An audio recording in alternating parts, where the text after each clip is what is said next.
Okay, part two. Let's do this. Back in the studio, all set up.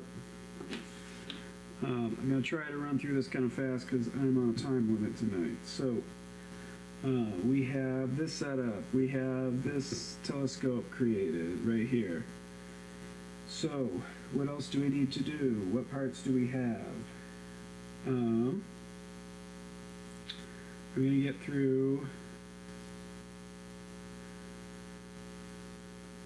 most of this stuff. I'm probably not going to do the case tonight because I'm leaving the case off for tomorrow.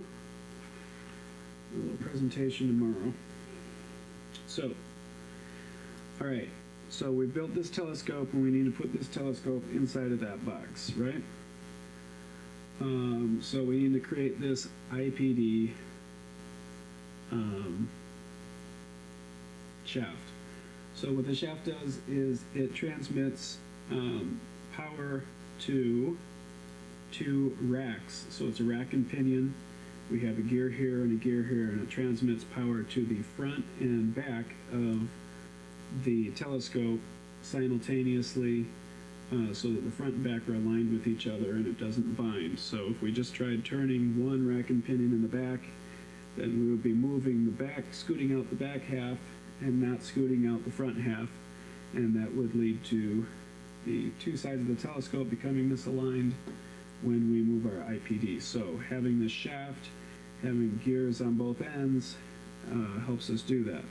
Now of course, over here we have installed, if you have not already, there are two little racks of gear teeth that go into these IPD units. I can't remember if in the first video I talked about gluing these in, but you can glue these in with an extremely thin layer of silicone, or you can just use like CA glue.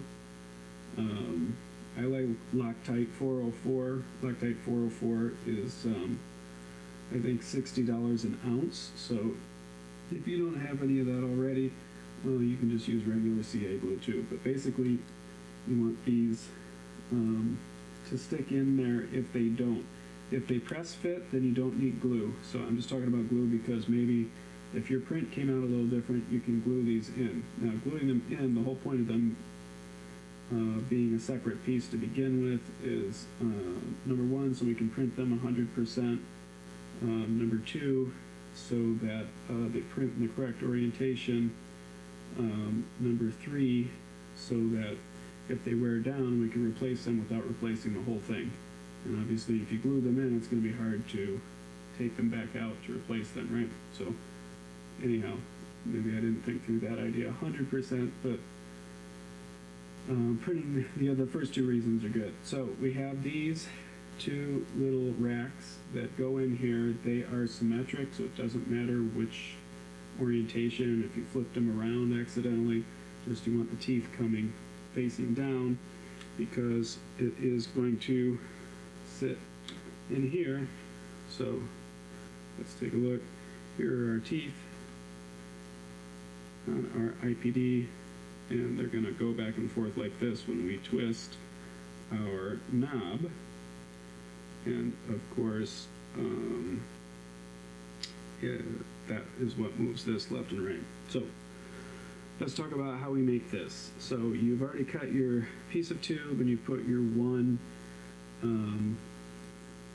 you've already glued your epoxied your one rivet nut into the end of this. If you put one in each side, it doesn't matter, that's fine. There's enough space on the other side, I think, for that to fit, no problem. Basically, you need one rivet nut in here because we're going to use an M6 by 20 to go into this IPD knob, and you want to thread lock that for sure. That needs to be thread locked, because if you're sitting there already with the IPD all the way in and you're trying to turn left, then you can start to unscrew this knob and it can come off in your hand, and that sucks. So thread lock this thumb screw when you create this thumb screw. So thread lock it once so that the M6 by 20 is thread locked inside of this. I guess you don't have to thread lock it twice. There isn't a nut in this, is there? Because we're just screwing directly into these threads. Okay, so yeah, just thread lock it once. So how do we get these gears on here? How do we line up the gears? Let me take this apart real quick. So this has grub screws in it. They definitely have to be grub screws.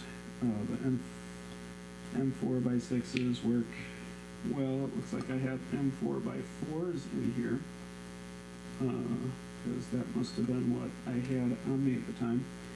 So, but it's made for M4x6.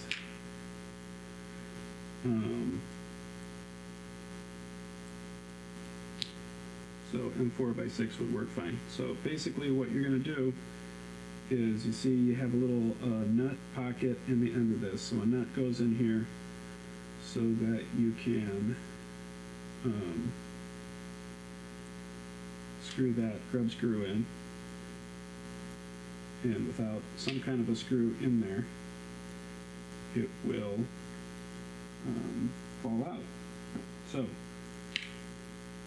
wasn't really hoping for that to happen. I'm just going to put this back in because I think I can explain the concept without completely showing every step here. Alright, that's in a little bit. So basically there is a flat side down here if you look. These gears are round, but they only have teeth on a certain amount because you only need a certain amount of teeth to get all of the travel that we need.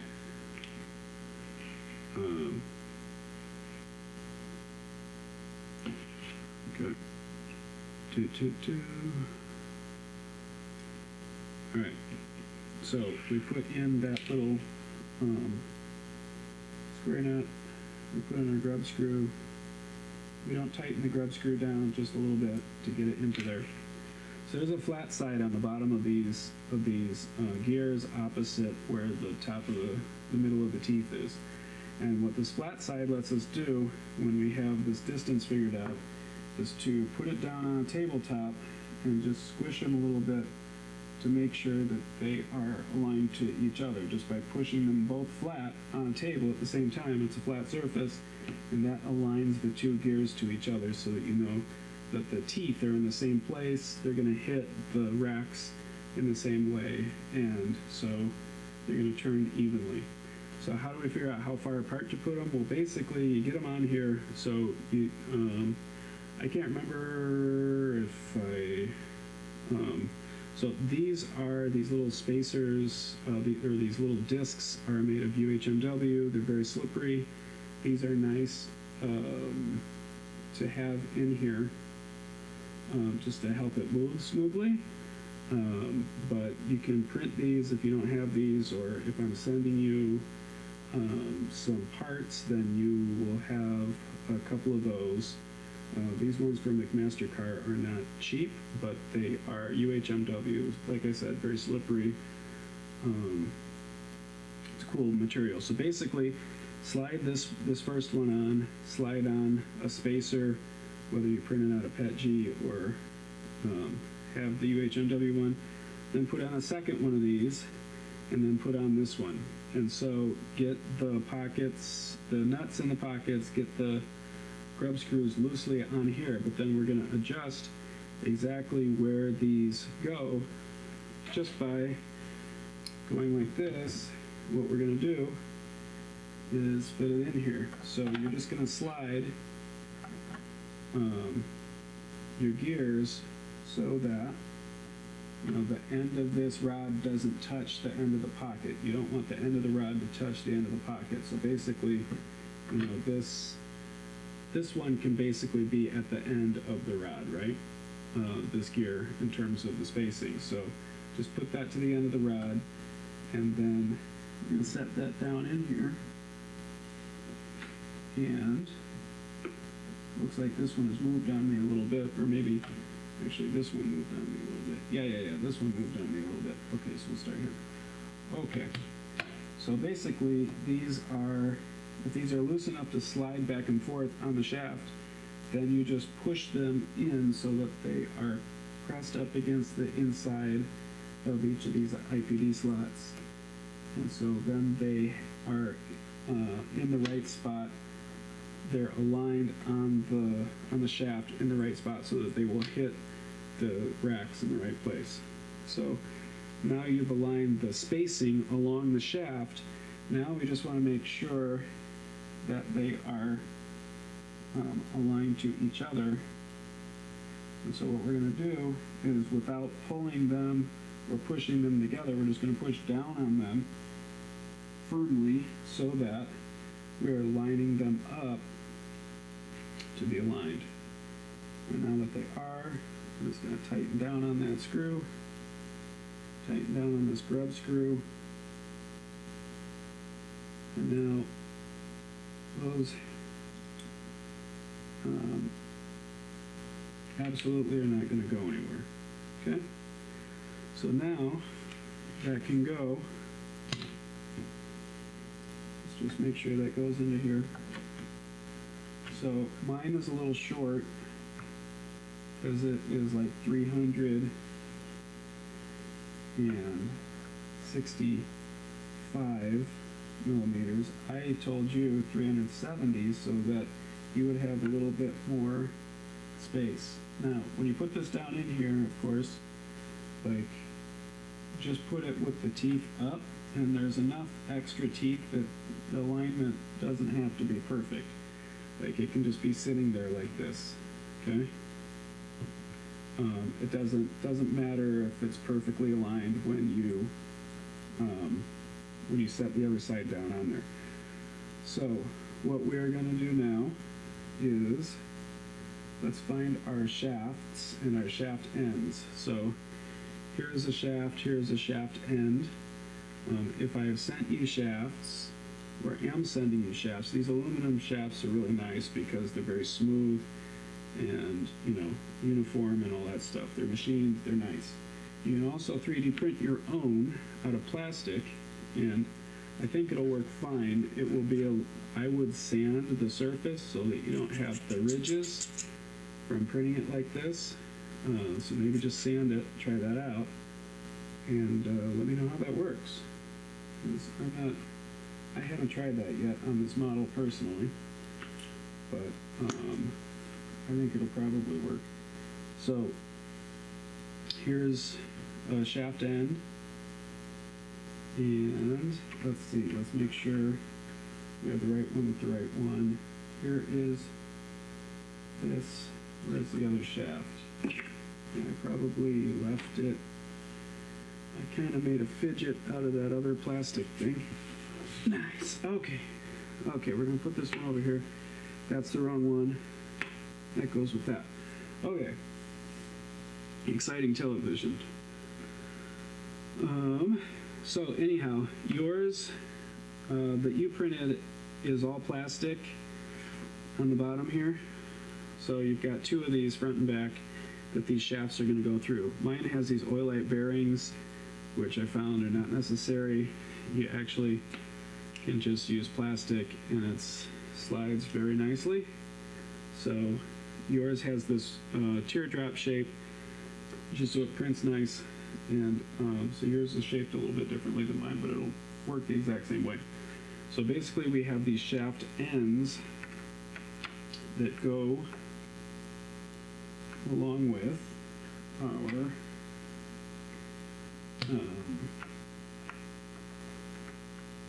our IPD shafts here, and it looks like these two work pretty much the same as this one. Are they swapped? Let's see. Alright, it might be a front and a back. They seem basically the same to me. They probably are interchangeable, but just in case, the top of the housing here should line up with this, and maybe they are a little bit different.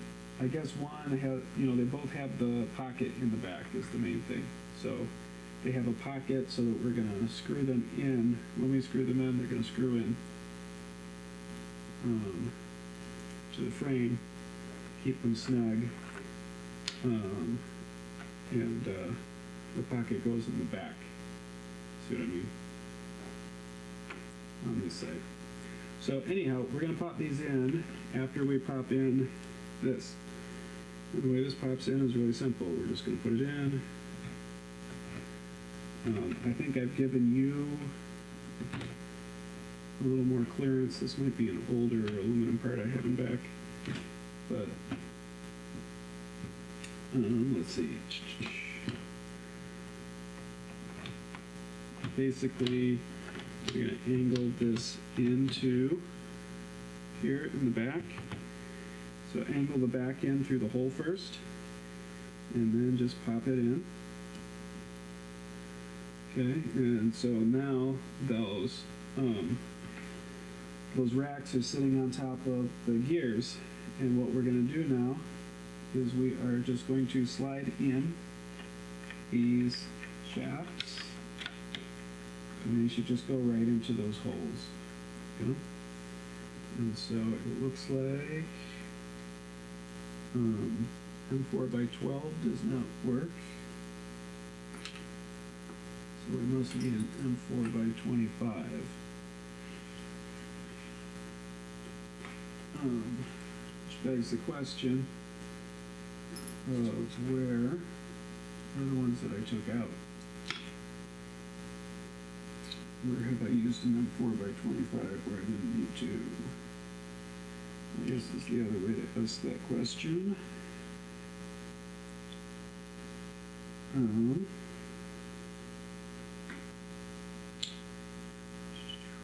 Alright, well, so you can work on that.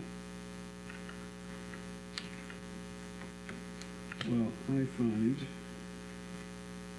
some M4 by 25s. Unless, I guess, let's see. Can we go the other way? Can we?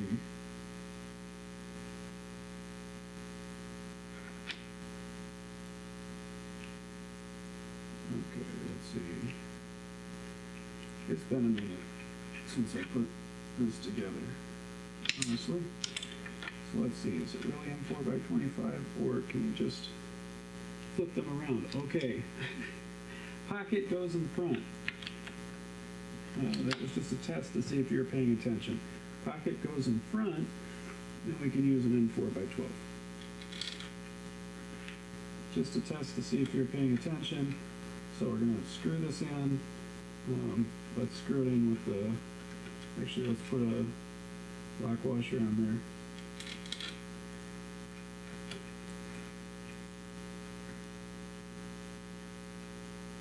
Okay, that's tight. Put a lock washer on the other side.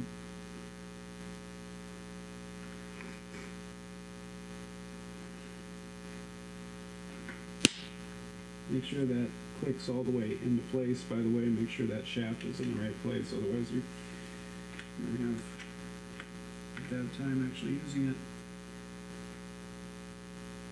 So it needs to go all the way down into the other side of the housing, basically. There's a little hole for it over there. Okay, so we have the shaft ends in there. So the shafts can't go anywhere. They're stuck. And now, as you can see, we have a functioning IPD adjustment. I'm turning the knob in the back, and it is working. Excuse me, I'm going to go like this. Allergy season.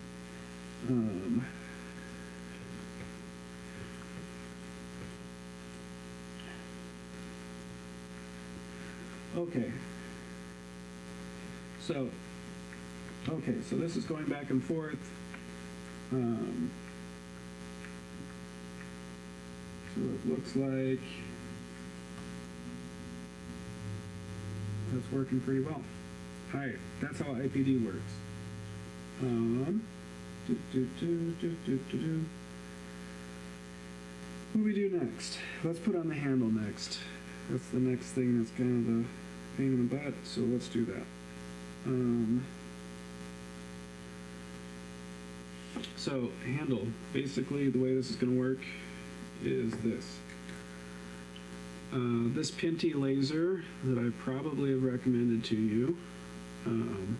This has, maybe you can see that, there we go. It has, the reason I go with this laser is it has this guy right here, kind of a release cable that allows us, as a button on the end that allows us to actually activate the laser. So there is a hole over here that we can put that through. So we're going to go up and over this slot for the, what do you call it, the filter cartridges. So we're going to go up and over that and just come through this rectangular hole in the back. Let's move these things over here. Just do one thing at a time. Alright, what do we got here? Alright, so we're coming through that rectangular hole in the back with this rectangular thing. Now, one thing you'll notice, my rectangular thing probably looks different from yours. I'm going to just feed it back so I can show it to you better. Mine looks different from yours because I have cut some of the end off. So I have cut a couple of millimeters from the end of where you can feel the little breadboard in here. Basically, it comes with a cable that's like really long like this, right? And that material is just too much to feed down into this this handle. It just didn't work really well. So what you do is just chop that off the end, and you can, and I have sliced a little bit off the top here. Just it takes a little finagling around to make sure that the button presses well, and so you might have to experiment a little bit with, like, you know, maybe cut part of this top flap off if you need to get the button down in there better. But basically the main thing is cut off the end first, put it through here,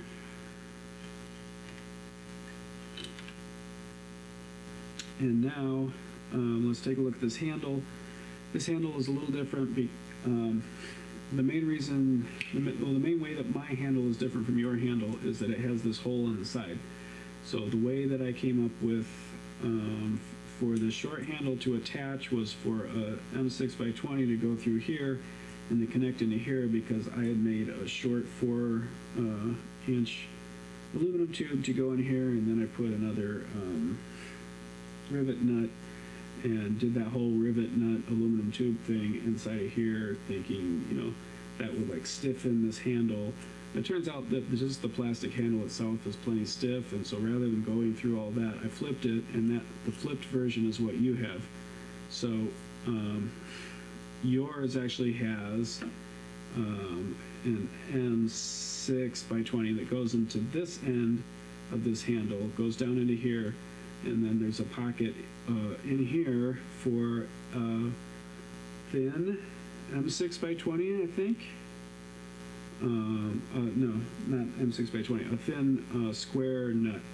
A thin square nut goes into a pocket in here. You put this down in here, you thread lock that, and now this is a big thumb screw. And then there's a pocket on yours in here, and you put another nut into there, and then you can just screw this onto here. Okay, mine does not work that way. Mine works this way. So that's what you're going to see me do now.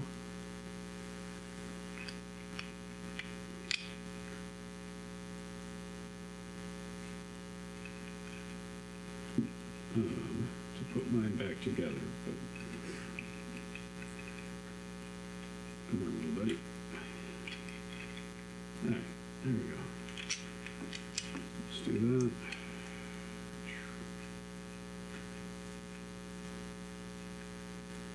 Yeah, I think it was when I was putting this together, and then I was holding it like this and just screwing this on, and I thought, oh wait, why don't I put the screw in the handle, and then I can just do it like this anyhow. So so that's that. So how this goes, this has two holes for M6s right here. So this is going to connect into this frame with two M6x20s.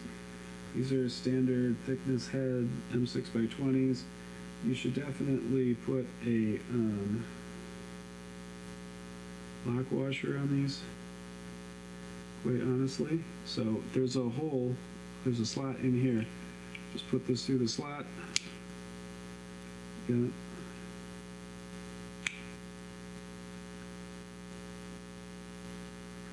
and see. Oh, is that lock notch? Is that lock washer too big? Yeah, shoot, the lock washer is too big. All right, this must be why I didn't put the lock washer in there. All right, note to self, make that bigger. Okay, you can't lock wash it in there. Sorry guys, this is version 1 for a reason. You're brave souls putting this together, but the generations that come after you will have space for a lock washer in there.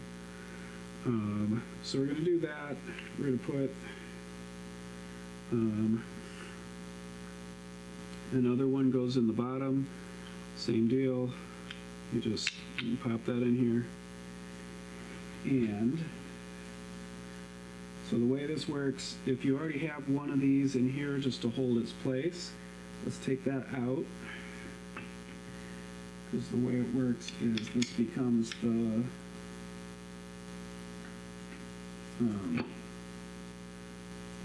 the screw that goes straight into the lower tube thing here.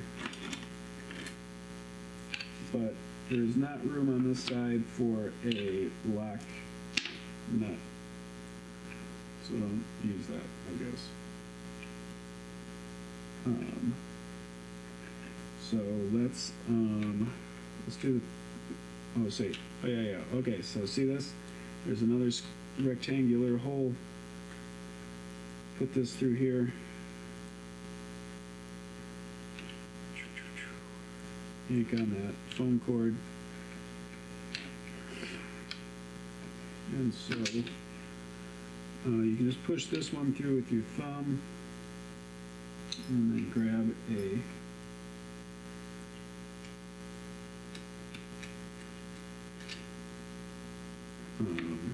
nut. Now, can you spin the nut? Probably not, so you have to hold the nut and then spin the M6 head with your finger to get it started. Like that, yeah. That could be easier, couldn't it? I'll have to make that easier. Oh, you could throw a lock washer on the back by the nut. That would be a good idea. I'm not going to do that because I'm, like I say, I'm stressing for time right now, but you should do that. So put your lock nut on the back, on the other side, for the lock washer, and that will give you some extra space. So I guess that's tight enough. It's holding its position. Let's get the bottom one in there, and you probably just want to tip this up. Can you get it started with your thumb? Maybe, probably. Get it going with your thumb. And then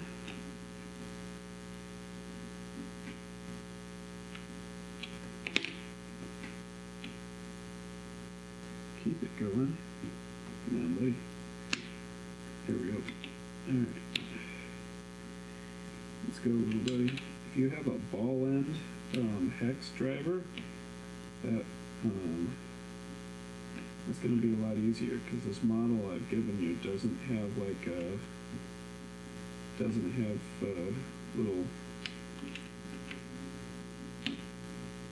hole for this to go in easily. So that's feeling. It's a little tricky to get in there. If you have a ball end hex driver, then this is not an issue at all. I'm having a little trouble because I do not have my ball end hex driver here. But I do have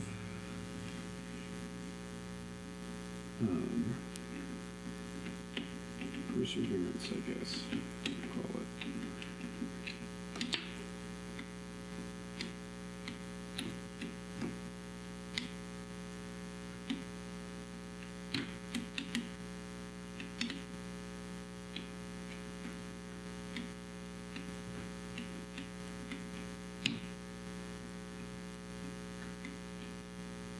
It's funny how the inside of that rivet nut floats in there until you're really down on top of it. Alright. I really wish I had that ball end hex key right now. That would be really useful. I guess I didn't want it to show on top. That must be why I didn't put a thing in there, is because I just didn't want it to show. Am I holding the right one too? Oh, that's why it's not going in. I'm not using the right one. That also would make a difference, wouldn't it? Alright, buddy. This one also is not a ball end, but it is at least the right size hex key. That helps, doesn't it?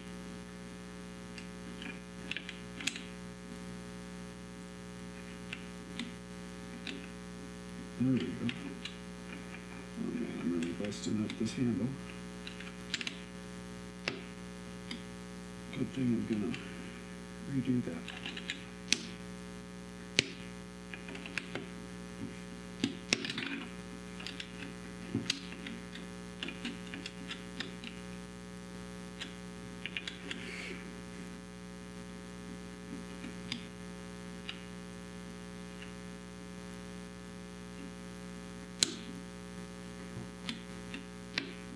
Alright, so using your ball end hex driver, I'm sure you have completed this task long ago. Apologies for watching me struggle. I don't know if I'll remember to edit this out. Oh.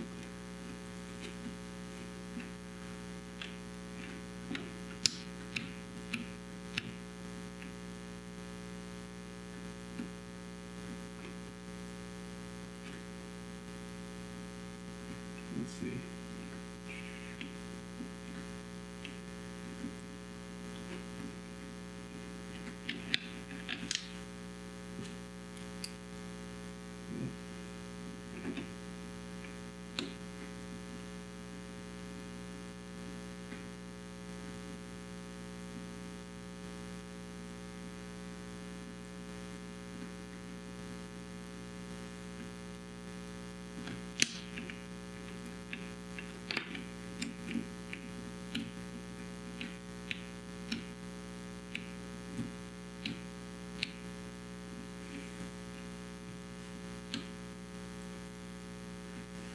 Alright, let's pretend we've done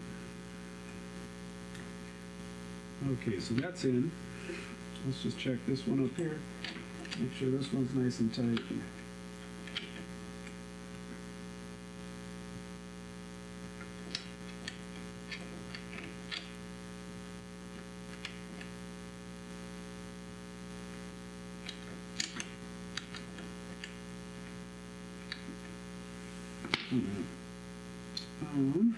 Okay, so let's find, you're going to get your M4 by Square Nuts.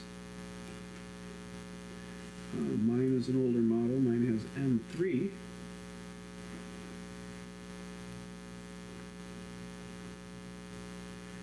Because I think I was still young and experimenting with different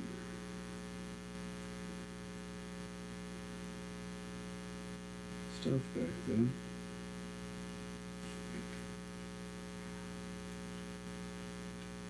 But yours has holes for M4, so do M4. So you're going to put your two M4s in there, and let's get all of our stuff for our button. So we have the button frame that goes over the top. We have the actual push button right here, and then we have this fun thing, which basically fills the hole down below. It's going to go down into here. See that pointy triangular part? And I can't. Let's see. Okay, there we go. This pointy triangular part goes straight down in. You'll kind of see how there's a cavity. Basically, this fills that cavity that our button came up through, so that it has a flat surface upon which to push it. Now, I think you'll probably find the reason that I have cut the sides off of this button housing also is that we need it to fit between the two screws, and I don't know that the full width button is narrow enough to fit between the two screws, and I think that's why I have cut that off here. So it's all coming back to me as I put it together, so that's why that is trimmed on the sides as well. So just use an X-Acto for that. Cut the sides off carefully, don't cut the board, don't cut the wires. It's not that hard to figure out where all that stuff is. So basically, then you're going to feed that button in there so that it's just sitting on top of that triangular platform. And then we're going to put the button in here. And basically the way this works is to flex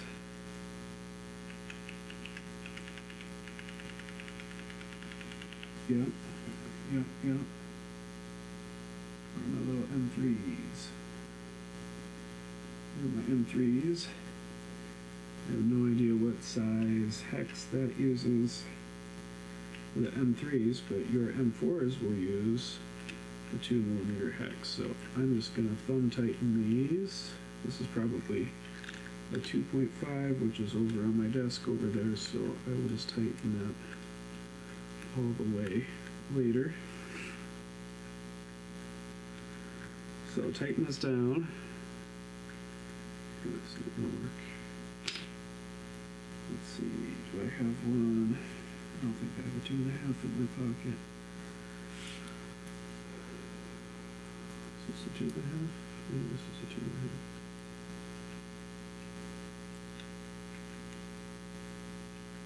No, what is a 2? Good. Alright, well, tighten that down. I'll do it later. But as you can see, this should give you a real satisfying click once you've assembled that, and your laser should be firing. If it's not firing, make sure that you have screwed this end all the way. You know, this has to be screwed all the way in so that it works. And then, you know, when you align it, you're going to use these knobs to make sure it's getting through the hole.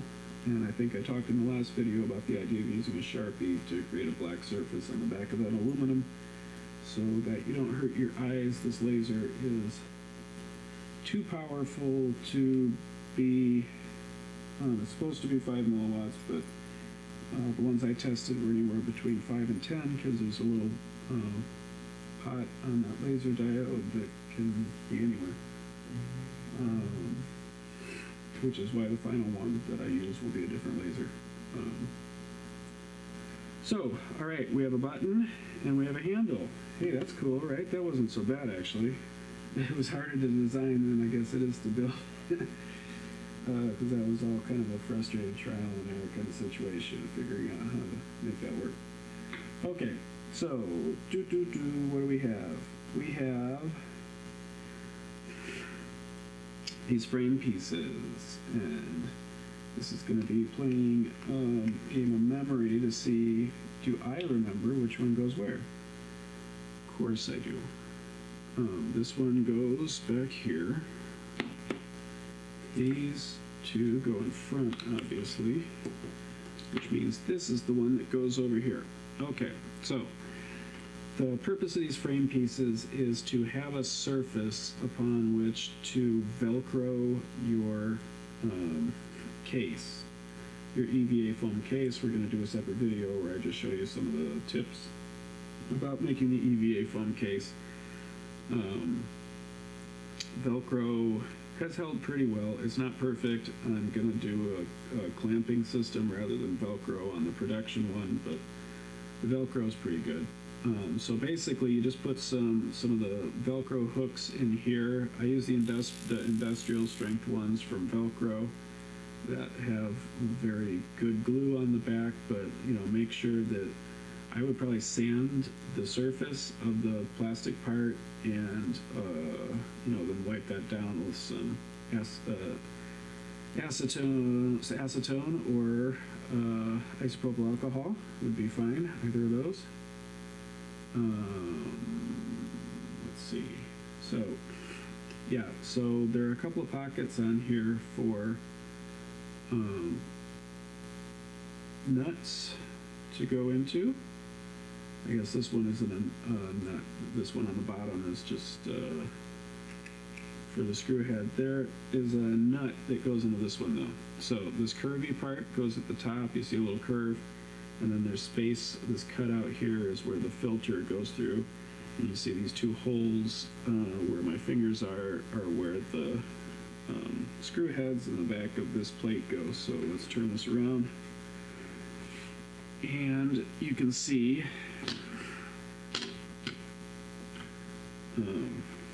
where this is going to go. So one screw is in M4x12 is going to go into this top hole up here. Yeah.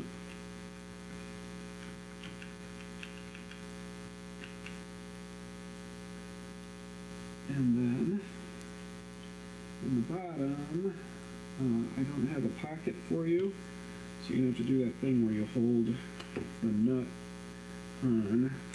I guess you can just thread the nut on with your thumb, shouldn't be too bad. So I just push that bolt up through there, and now I am just threading the nut onto there with my thumb. And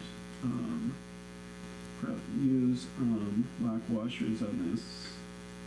I don't think I did one just now on the top, but you should, just so it doesn't vibrate off. Alright, that's on there good enough for me.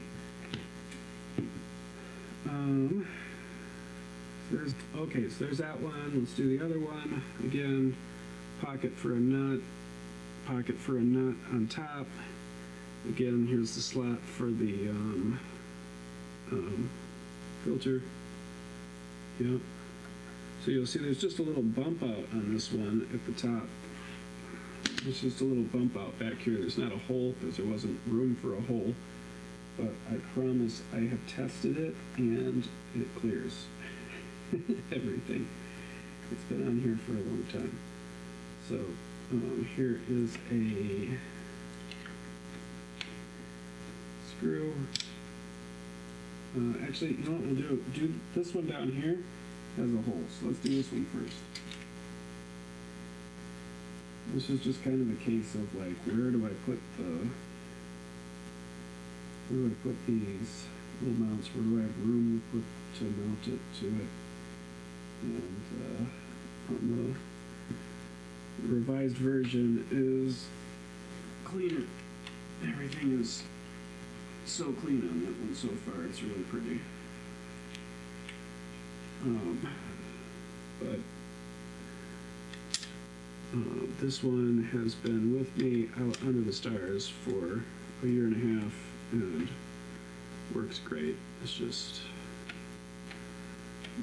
you're getting a real limited edition, very limited edition version of Halfway to Genius, we'll call it. Let's round up to halfway. Alright, so that's on there. Let's do the back one. Or the front ones, I mean. So that's the back ones. Let's put this thing on here. This is the mount for the finder, the alternative finder.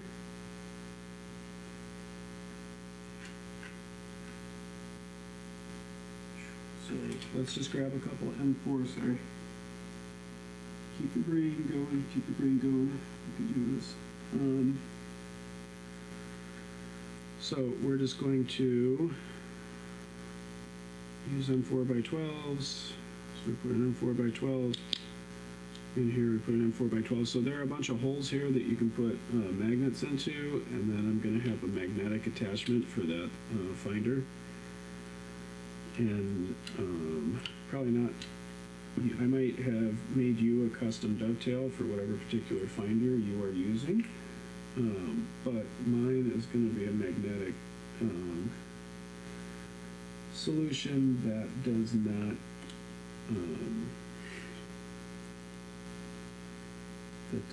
use anybody else's dovetail, so I can really corner the market on my own proprietary system. That's where the big bucks are, for sure.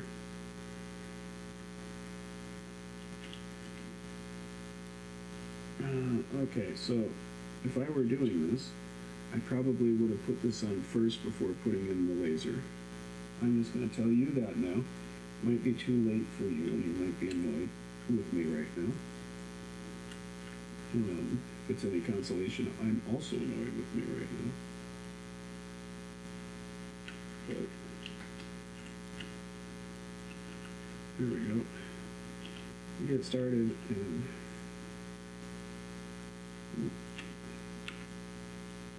it's not started. That was the only problem. Yeah, here we go. Get it going. Oh, you're in good shape. Come on, little birdie, please.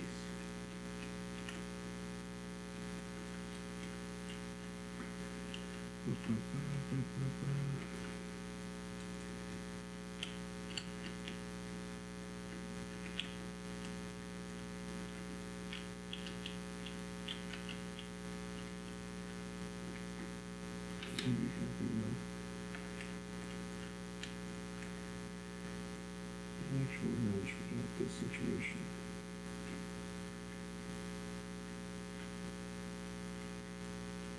Nope. It's just kind of hard. Maybe I'll do this not on the opposite side for me. Maybe if I turn this around, it'll be a little easier for me to do.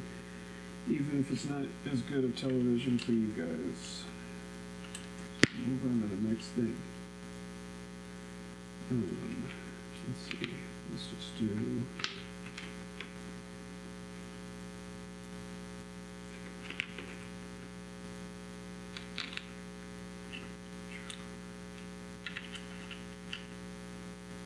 I knew I should have took this off. Why did I take this off? You definitely do this before you put the laser in. That's basically the lesson here.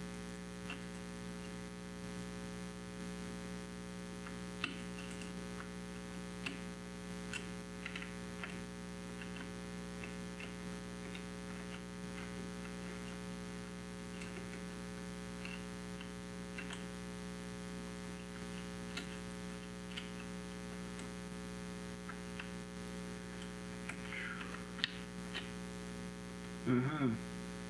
Oh, yeah. All right. I got you. I got you. Okay. Got that one.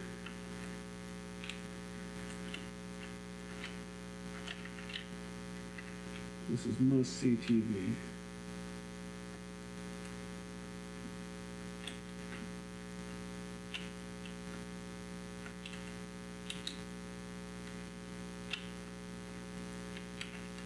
I wonder if people still watch TV. Do they?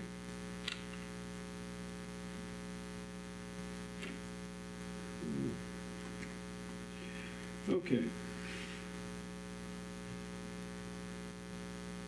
Alright, that's in there.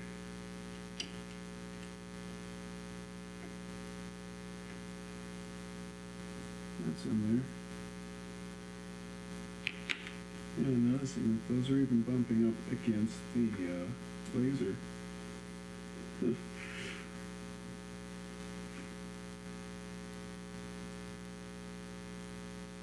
That's funny. Well, I'll fix that. Okay, that's on there. Holy cow. Alright, let's get these guys on. I needed to have that on before putting this one on, I think. So, this one, let's see, we have a hole in the bottom, and we have two holes in the top. We have two pockets here, so put a nut in here and a nut in here. This bone on the bottom does not have a This one on the bottom doesn't attach because it looks like I forgot the hole. That's right, I forgot the hole in the bottom of the aluminum piece. I wouldn't worry about it. Mine stayed on there fine, so you don't have to drill a hole in your aluminum piece. Don't waste your time or sanity doing that. Just put this piece on. It has holes over where. Oh, son of a gun.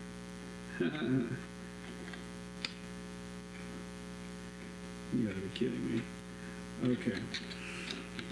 You know, this one, this came apart better. The taking it apart video was really smooth. Alright, so this has to go on first before this finder mount. Holy shit. Alright.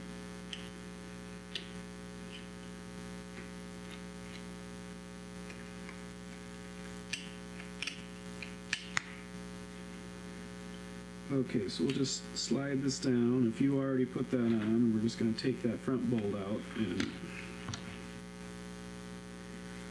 slide this down like that so that we can get this on. You're probably smarter than me or more technical than me or one of those things, and so you probably noticed that and thought about that already. Whoever might be watching this right now. There's a small group of you who has this iteration of this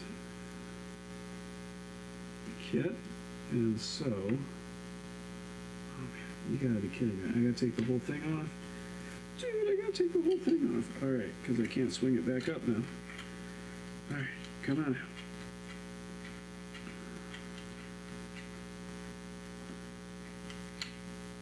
Yes.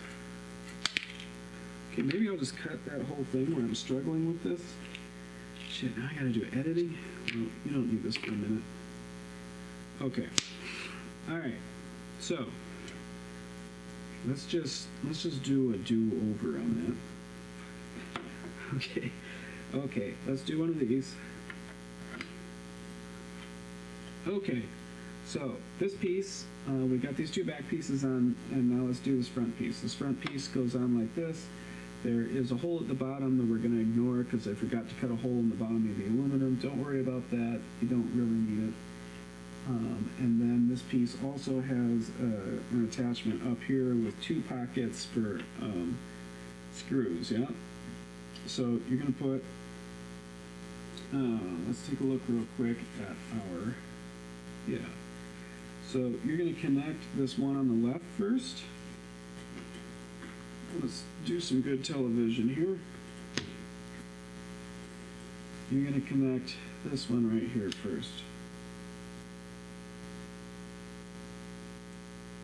Let's do a lock washer, because why not?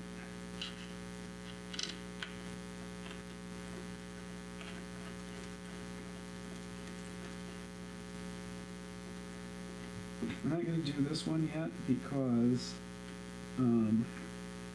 we are going to put something else in there on top of it. Okay? So just do that one. And then this is going to fit in underneath that.